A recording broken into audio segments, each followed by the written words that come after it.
നമസ്കാരം. സുപ്രീം കോടതിയിൽ ഇത് കുടമാറ്റത്തിൻ്റെ കാലഘട്ടം. ചീഫ് ജസ്റ്റിസ് പദവിയിൽ നിന്നും സഞ്ജീവ് ഖന്ന ഒഴിയുകയാണ് മെയ് മധ്യത്തോടെ. പുതിയ BR ഗവായി ചീഫ് ജസ്റ്റിസായി ചുമതലയേൽക്കും എന്നാണ് പ്രതീക്ഷിക്കുന്നത്.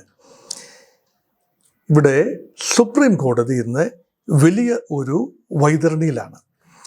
പൊളിറ്റിക്കൽ ലീഡർഷിപ്പുമായി എങ്ങനെ സമരസപ്പെട്ടു പോകും, ഇതാണ് പ്രധാനപ്പെട്ട വിഷയം. സുപ്രീം കോടതി ചീഫ് ജസ്റ്റിസിനെതിരെയും ജഡ്ജിമാർക്കെതിരെയും വിധിന്യായങ്ങൾക്കെതിരെയും കേന്ദ്രത്തിലെ ഭരണകക്ഷിയായ BJPയുടെ സമുന്നതരായ നേതാക്കന്മാർ, പാർലമെൻറ്റ് അംഗങ്ങൾ ഉൾപ്പെടെയുള്ളവർ വലിയ വിമർശനമാണ്, ഒരുപക്ഷെ പേരെടുത്ത് തന്നെ കോടതി ജഡ്ജിമാരെ വിമർശിക്കുന്നത് അത്യപൂർവമാണ്. അത് സംഭവിച്ചിരിക്കുന്നു. മാത്രമല്ല, രാജ്യസഭ ചെയർമാൻ, ഉപരാഷ്ട്രപതി തന്നെ ജഗദീപ് ധൻഖർ തന്നെ കോടതി വിധിയുടെ അന്തസ്സത്തെ ചോദ്യം ചെയ്യുന്നു, അത് പരസ്യമായി. അപ്പം ഇതിൻ്റെ എല്ലാം പശ്ചാത്തലത്തിലാണ് കോടതി ഇപ്പോൾ തിരിച്ചടി തുടങ്ങിയിരിക്കുന്നു. കാരണം നമുക്കറിയാമല്ലോ, കോടതിയെ വിമർശിച്ചാൽ കോടതിക്ക് നേരിട്ടൊന്നും പറയാനാവില്ല. പത്രലേഖകരുടെ മുന്നിൽ വന്ന്, ക്യാമറ കണ്ണുകളുടെ മുന്നിൽ വന്ന് തങ്ങളുടെ ഭാഗം ന്യായീകരിക്കാനുള്ള ഒരു അന്തരീക്ഷം, ഒരു സാഹചര്യം കോടതി ജഡ്ജിമാർക്കില്ല. അതുകൊണ്ട് തന്നെ അവർ വലിയ രീതിയിൽ പ്രതിരോധത്തിലാണ്. പിന്നെ ആകെ ചെയ്യാനാവുന്നത് അവരുടെ വിധിന്യായങ്ങൾ വായിക്കുമ്പോൾ അതിൽ ചില പരാമർശങ്ങളുടെ രൂപത്തിൽ രാഷ്ട്രീയ നേതൃത്വത്തോടുള്ള അതൃപ്തി പ്രകടിപ്പിക്കാം. അതാണ് സാധാരണ ചെയ്യാവുന്നത്. ഇപ്പോൾ നല്ലൊരു അവസരം വന്നിരിക്കുന്നു. സുപ്രീം കോടതിയിൽ ഒരു ഹർജി വരികയാണ്. ഒന്നല്ല, 2-3 കാര്യങ്ങളാണ്. അതിലുള്ള പരാമർശങ്ങളാണ് ഒരു തിരിച്ചടിയുടെ സൂചന നൽകുന്നത്. അതാണ് ഈ വീഡിയോയുടെ പ്രധാന ഇതിവൃത്തം. BR ഗവായി ഉള്ള ഒരു ബെഞ്ചിലേക്ക് ഒരു ഹർജി വരികയാണ്. ഒരു വഖഫ് നിയമത്തിൽ, ഇപ്പോൾ വഖഫ് ഭേദഗതി നിയമത്തിൽ കോടതി എടുത്ത നിലപാടിനോട് വിയോജിപ്പുള്ള ചില അഭിഭാഷകർ വഖഫ് വിരുദ്ധ പ്രക്ഷോഭം, വഖഫ് ഭേദഗതി വിരുദ്ധ പ്രക്ഷോഭം ബംഗാളിൽ, പശ്ചിമ ബംഗാളിൽ ഒരു വലിയ കൊടുങ്കാറ്റായി, ഒരു വലിയ കലാപമായി മാറിയപ്പോൾ ആ കലാപത്തെ നേരിടാനായി കേന്ദ്രം ഇടപെടണം എന്ന് ഈ അഭിഭാഷകരുടെ, ഹൈന്ദവ ദേശീയത ഉയർത്തിപ്പിടിക്കുന്ന അഭിഭാഷകരുടെ സംഘടനയുടെ ഒരു കോർഡിനേറ്റർ അഡ്വക്കേറ്റ് വിഷ്ണു ശങ്കർ ജൈൻ അദ്ദേഹം കൊടുത്ത ഒരു അപേക്ഷയാണ്. അപേക്ഷയ്ക്ക് ജസ്റ്റിസ് ഗവായി കൃത്യമായ മറുപടി നൽകി. അപ്പോൾ നിങ്ങൾ ഉദ്ദേശിക്കുന്നത് പാർലമെൻറ്റിൻ്റെയും നിയമസഭകളുടെയും അധികാരത്തിന്മേൽ കോടതി കടന്നു കയറണമെന്നാണോ? അപ്പോൾ ജഡ്ജി ഈ ഒരു അപേക്ഷ സ്വീകരിക്കാൻ വിസമ്മതിച്ചു. അപ്പോൾ വീണ്ടും ജെയിൻ അപേക്ഷിക്കുകയാണ്. അപ്പോൾ പരിഹാസ രൂപത്തിൽ ജസ്റ്റിസ് ഗവായിയുടെ കമൻറ്റ് വന്നു, വേണമെങ്കിൽ 2 ആഴ്ചക്ക് അകം അത് പരിശോധിച്ച് വേണമെങ്കിൽ തള്ളാവുന്നതാണ്. അവസാനം മനസ്സോടുകൂടി കോടതി അത് ഫയലിൽ സ്വീകരിച്ചു വെച്ചിട്ടുണ്ട്. അതിൻ്റെ വിധി നമുക്ക് ചിന്തനീയം. അപ്പം അതുകൊണ്ട് കോടതി പല രൂപത്തിൽ തിരിച്ചടിക്കുന്ന കാഴ്ച. അതോടൊപ്പം തന്നെ പശ്ചിമ ബംഗാളിൽ ഒരു കോടതിയുടെ നേതൃത്വത്തിൽ, സുപ്രീം കോടതിയുടെ നേതൃത്വത്തിൽ ഈ കലാപത്തെക്കുറിച്ച്, ബംഗാൾ ഹിന്ദു വിരുദ്ധ കലാപത്തെക്കുറിച്ച്, പിന്നെ മുർഷിദാബാദിലും മാൽഡയിലുമൊക്കെ നടക്കുന്ന ഈ ഹിന്ദു വിരുദ്ധ കലാപത്തെക്കുറിച്ച് അന്വേഷിക്കാൻ സുപ്രീം കോടതി മേൽനോട്ടത്തിൽ ഒരു സമിതി ഉണ്ടാകണം. ആ ഒരു അപേക്ഷയും സമാനമായ കാരണം പറഞ്ഞുകൊണ്ട് സുപ്രീം കോടതി നിരസിക്കുന്ന ഒരു കാഴ്ചയാണ്. അപ്പോൾ അത് ഒരു വലിയൊരു ഏറ്റുമുട്ടലിൻ്റെ പാതയിലേക്ക് വരികയാണ്. കാരണം ചില്ലറ പ്രയോഗമല്ല ഈ വൈസ് പ്രസിഡന്റ് നടത്തിയത്. രാജ്യസഭയുടെ എക്സ് ഒഫീഷ്യോ ചെയർമാൻ കൂടിയായ വൈസ് പ്രസിഡന്റ് ജഗദീപ് ധൻഖർ തന്നെ കാണാൻ വന്ന ഒരു കൂട്ടം ഇന്റേൺസിനോട് പറയുകയാണ്, സുപ്രീം കോടതിയുടെ ചില വിധിന്യായങ്ങൾ, ചില പരാമർശങ്ങൾ അണുബോംബായി പതിക്കുകയാണ്, ജനാധിപത്യത്തിന് മേൽ പതിക്കുകയാണെങ്കിൽ പാർലമെൻറ്റ് ജനാധിപത്യത്തിന് അത് പുഴുക്കുത്താണ്, അത് വലിയ ദോഷകരമാണ് എന്ന രീതിയിൽ ഒരു ആണവ ബോംബാണ് സുപ്രീം കോടതിയുടെ അധികാരങ്ങൾ എന്ന് പറയുമ്പോൾ അതൊരു വ്യവസ്ഥയുടെ ഭാഗത്ത് നിന്നുകൊണ്ട് ഒരു ഭരണഘടനാ സ്ഥാപനം മറ്റൊരു ഭരണഘടനാ സ്ഥാപനത്തിനെതിരെ നടത്തുന്ന ജൽപ്പനങ്ങളായി കോടതിക്ക് കാണേണ്ടി വരും. മാത്രമല്ല, പാർലമെൻറ്റിലെ അധോമണ്ഡലമായ ലോക്സഭയിലെ ഒരു അംഗം നിഷികാന്ത് ദുബെ, ഇപ്പം നിഷികാന്തിൻ്റെ ഭാഗത്ത് വന്ന വലിയ ഒരു പരാമർശമാണ് സുപ്രീം കോടതി ചീഫ് ജസ്റ്റിസിനെ പേരെടുത്ത് പറഞ്ഞുകൊണ്ടാണ് പറയുന്നത്. ചീഫ് ജസ്റ്റിസ് ഇവിടെ വംശീയമായ വർഗീയമായ കലാപങ്ങൾക്ക് വഴിമരുന്നിടുന്നു എന്ന രീതിയിലുള്ള പരാമർശം വരുമ്പോൾ യഥാർത്ഥത്തിൽ കോടതിക്ക് അന്നേരം നേരിട്ട് വാക്കാൽ പ്രതികരിക്കാനുള്ള ഒരു ഫ്ലെക്സിബിലിറ്റി ഇല്ല. അപ്പോൾ പിന്നെ സാധിക്കുന്നത് ഇതുപോലെയുള്ള അവസരങ്ങളിൽ പ്രതികരിക്കുക എന്നുള്ളതാണ്. ഇപ്പോഴിതാ മറ്റൊരു അവസരം കൂടെ വന്നിരിക്കുന്നു. ഒരു കോടതി അലക്ഷ്യ നിഷികാന്ത് ദുബെയുടെ പരാമർശങ്ങൾക്കെതിരെ കോടതി അലക്ഷ്യ ഹർജി വരികയാണ്. കോടതി അലക്ഷ്യ ഹർജി വന്നാൽ യഥാർത്ഥത്തിൽ വരേണ്ടത് കോടതിയിൽ നേരിട്ടല്ല, അത് അറ്റോർണി ജനറലിൻ്റെയോ അല്ലെങ്കിൽ സോളിസിറ്റർ ജനറലിൻ്റെയോ അനുമതി പത്രത്തോടു കൂടി വേണം ആ ഹർജി വരേണ്ടത്. അപ്പോൾ കോടതി അത് നിർദ്ദേശിച്ചിരിക്കുകയാണ്. കോടതി ഹർജിക്കാരോട് നിർദ്ദേശിച്ചിരിക്കുകയാണ്, അറ്റോർണി ജനറലിനെ സമീപിക്കൂ, നിങ്ങൾക്ക് ആ അനുവാദം ലഭിക്കും, ബാക്കി കാര്യം ഞങ്ങൾ ഏറ്റുകൊള്ളാം. അപ്പോൾ നിഷികാന്ത് ദുബെയുടെ കാര്യത്തിൽ ഒരു തീരുമാനമായി എന്ന് വേണമെങ്കിൽ പറയാം. കോടതി പലപ്പോഴും ഒരു ഏറ്റുമുട്ടലിൻ്റെ പാതയിൽ നിന്നും മാറി നിൽക്കുന്ന ഒരു കാഴ്ചയാണ്. അത് മാത്രമല്ല, ഈ വിവാദത്തിൽ ഏറ്റുപിടിക്കാൻ പ്രധാനമന്ത്രി നരേന്ദ്രമോദിയോ BJP അധ്യക്ഷൻ JP നദ്ദയോ ഒന്നും തന്നെ തയ്യാറായില്ല എന്നത് ഇവിടെ പ്രത്യേകമാണ്. കാരണം കോടതിയും സർക്കാരും തമ്മിലൊരു ഏറ്റുമുട്ടലിൻ്റെ അന്തരീക്ഷത്തിലേക്ക് പോയാൽ അത് ഗുണകരമാവില്ല എന്ന ഒരു ചിന്തയാണ്.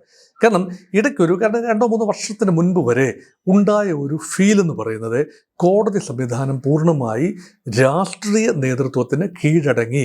അയോധ്യ വിധി ഉൾപ്പെടെയുള്ള പല വിധികളുടെയും അന്തസത്ത പരിശോധിക്കുമ്പോൾ അത് നമുക്ക് സൂചന കിട്ടുകയും ചെയ്തു. അത് മാത്രമല്ല, സുപ്രീം കോടതിയുടെ അന്ന് വിരമിച്ച ഒരു പതിറ്റാണ്ട് മുമ്പ് വിരമിച്ച ജസ്റ്റിസ് ചെലമേശ്വർ മാധ്യമങ്ങൾക്ക് മുന്നിൽ വന്ന് പറയുകയാണ്, കോവിഡ് കാലത്തിനൊക്കെ മുൻപാണ്, മാധ്യമങ്ങൾക്ക് മുൻപിൽ വന്ന് പറയുകയാണ്, സുപ്രീം കോടതിയുടെ കാര്യങ്ങൾ, സുപ്രീം കോടതിയുടെ ഈ കൊളീജിയം അതിൻ്റെ നടപടികളുടെ മേൽ ഒരുപാട് സമ്മർദ്ദമുണ്ടാകുന്നു, അത് രാഷ്ട്രീയ സമ്മർദ്ദമാണ്.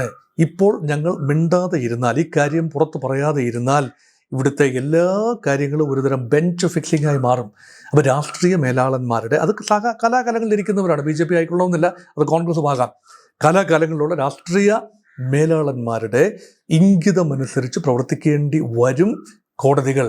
അത് ഒരു പ്രവാചക ശബ്ദത്തോടുകൂടി ജസ്റ്റിസ് ചെലമേശ്വർ, ജസ്റ്റിസ് കുര്യൻ ജോസഫ്, മലയാളി ജഡ്ജിയാണ്, കുര്യൻ ജോസഫിനെയും മദൻ ലൊക്കൂർ എന്ന ജഡ്ജിയെയും അതുപോലെ പിന്നീട് ചീഫ് ജസ്റ്റിസായ രഞ്ജൻ ഗൊഗോയെയും അടുത്തിരുത്തി തന്നെ പറയുകയാണ്, ഞങ്ങളിൽ ഒരാൾ ഭാവി ചീഫ് ജസ്റ്റിസ് ആകും, ആ ചീഫ് ജസ്റ്റിസിൽ നിന്നും നിങ്ങൾ അത്ഭുതങ്ങളൊന്നും പ്രതീക്ഷിക്കരുത്.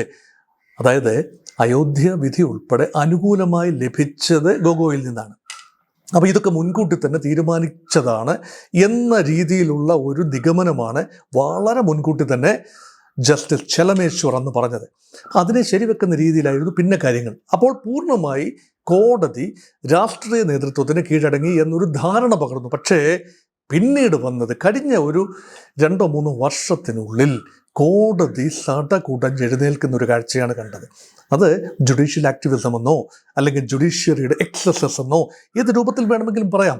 ആക്ടിവിസം എന്ന് പറയുന്നത് അതിനെ ഒരു നെഗറ്റീവ് സെൻസിൽ പറയേണ്ട കാര്യമില്ല. എക്സസസ് എന്ന് പറഞ്ഞാൽ അത് അരുതാത്തത് കയറി ചെയ്യുന്നു, കമ്മീഷൻസ് എന്ന് വേണമെങ്കിൽ പറയാം.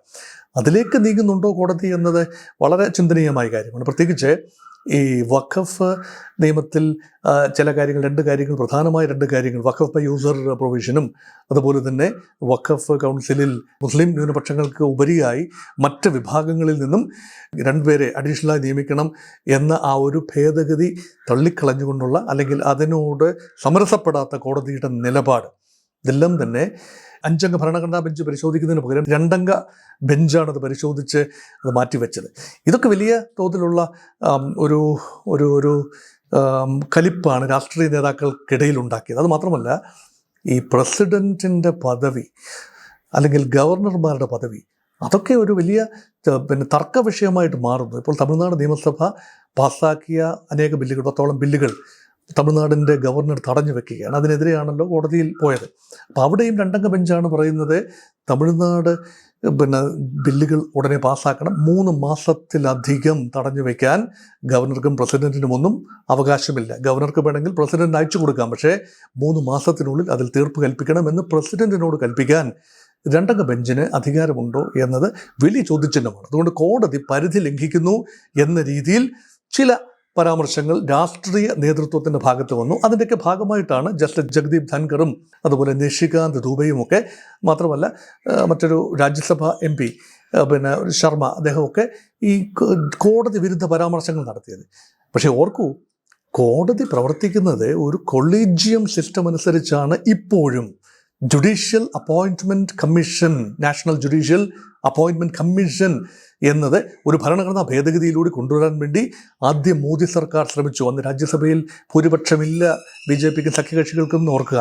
അപ്പോൾ കോൺഗ്രസിൻ്റെയും ഇടതുകക്ഷികളുടെയും മറ്റ് പ്രതിപക്ഷ കക്ഷികളുടെയും എല്ലാം പിന്തുണയോടുകൂടി രാജ്യസഭയിലും ലോക്സഭയിലും 2/3 ഭൂരിപക്ഷം നേടി പ്രസിഡന്റ് അംഗീകാരവും നേടിയതിനു ശേഷമാണ് കോടതിയുടെ 5-അംഗ ബെഞ്ച്, ഭരണഘടനാ ബെഞ്ച് അതിനെ അൾട്രാ വൈറസായി നിയമവിരുദ്ധമായി പ്രഖ്യാപിക്കുന്നത്. അങ്ങനെ കോടതി നിയമനങ്ങൾക്ക് സുതാര്യത കൊണ്ടുവരാൻ ഉള്ള നീക്കം അതിനെ രാഷ്ട്രീയ പ്രേരിതം എന്ന് വ്യാഖ്യാനിച്ചുകൊണ്ട് കോടതി നിയമവിരുദ്ധമായി തള്ളുകയാണ്. അപ്പോൾ ഇപ്പോഴും കൊളീജിയം സിസ്റ്റമാണ് കാര്യങ്ങൾ തീരുമാനിക്കുന്നത്. ഇപ്പം നമ്മളൊരു ജഡ്ജിയുടെ വീട്ടിൽ നിന്നും നോട്ടുകെട്ടുകൾ, കത്തിക്കരിഞ്ഞ നോട്ടുകെട്ടുകൾ കണ്ടെടുത്ത വിവരമൊക്കെ കണ്ടു. അപ്പോൾ അവിടെയും അന്വേഷണം നടത്തുന്ന ജഡ്ജിമാർ നിയമിച്ച കമ്മീഷനാണ് അന്വേഷണം നടത്തുന്നത്. അപ്പോൾ ഇവിടൊക്കെ നിയമവാഴ്ച എത്രത്തോളം മുന്നോട്ട് പോകും, ജഡ്ജിമാർ നിയമത്തിന് അതീതരാണോ, ഈ ചോദ്യങ്ങളൊക്കെ ഉയരുന്ന ഒരു കാലഘട്ടത്തിലാണ് എക്സിക്യൂട്ടീവും ലെജിസ്ലേച്ചറും ചേർന്ന ഒരു ഭാഗത്തും ജുഡീഷ്യറി മറ്റൊരു ഭാഗത്തുമായി പോരാട്ടം കനക്കുന്നത്. ഇപ്പോൾ സഞ്ജീവ് ഖന്നയെക്കുറിച്ചാണ് ആരോപണം വന്നതെങ്കിലും ഇപ്പോൾ അടുത്ത് വരാൻ പോകുന്ന ചീഫ് ജസ്റ്റിസ് ഗവായി ഈ യുദ്ധം ഏറ്റെടുക്കുന്ന കാഴ്ചയാണ്. അപ്പോൾ കാത് കുത്തിയവൻ പോയപ്പോൾ കടുക്കനിട്ടവൻ വന്നു എന്ന രീതിയിൽ